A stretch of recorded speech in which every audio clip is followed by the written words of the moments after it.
Now, you are our go-to person for all things insurance, but today is something that I think is going to be close to the hearts of many women in the country, and it's, let me see if I can reach this, it's this little thing.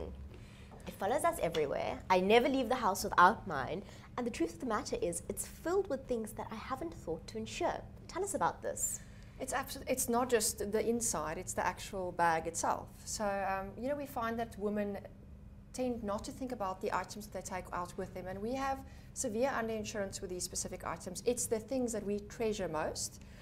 Many of us would save up for a long time to actually buy a bag, some, you know, well-known, whether it's Louis Vuitton or whatever kind of bag, and then we fill it up with things. We have everything in that bag to keep us going, from very expensive makeup, perfume, 2 pairs of sunglasses often. What we also find is often women would have something wrong with their rings, a clasp or whatever is not wrong. So they put it into the bag because they want to take it to the jeweler.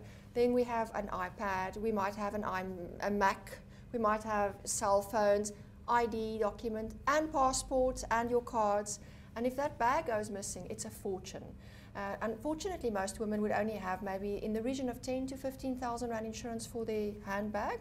But if you've got a branded handbag and all of that inside, it can very easily go up to 30, 40, 50, and we've had bigger claims than that.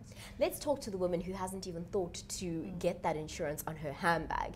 As a start, we need to have that sorted out. Yes, and you call it a personal or risk cover. It's a little bit more expensive than your normal home contents insurance because you're covered for those items anywhere in the world. And it's great because if you travel overseas, you would take your normal handbag with you and you would just be covered for those items, whether it's stolen, lost, or damaged.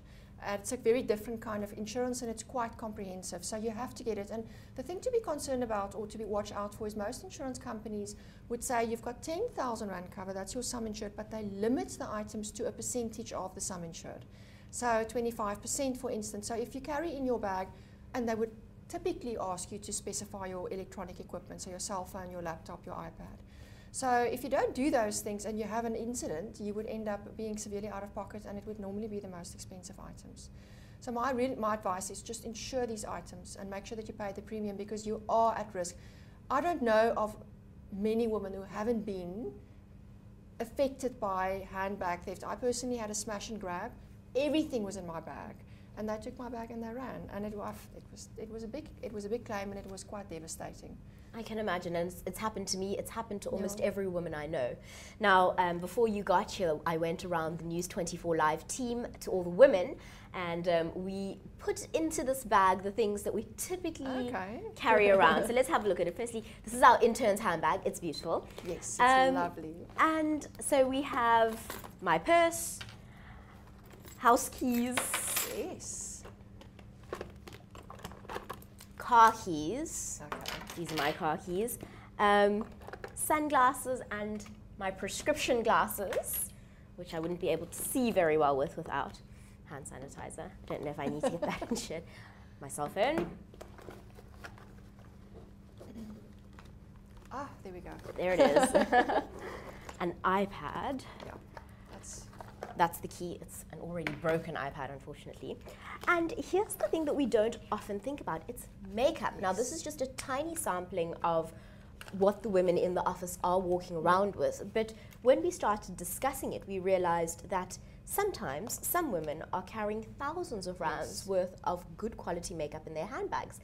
It is honestly, Christelle, not something I ever thought about insuring. No. And the problem is, you know, you only find out you have a problem at the time after you've had a traumatic experience. Now they've stolen your bag, you've got no access. Just something I want to mention. Keep a certified copy of your ID in the safe at home. Because if they steal your bag, at least you can go to the bank and draw some money.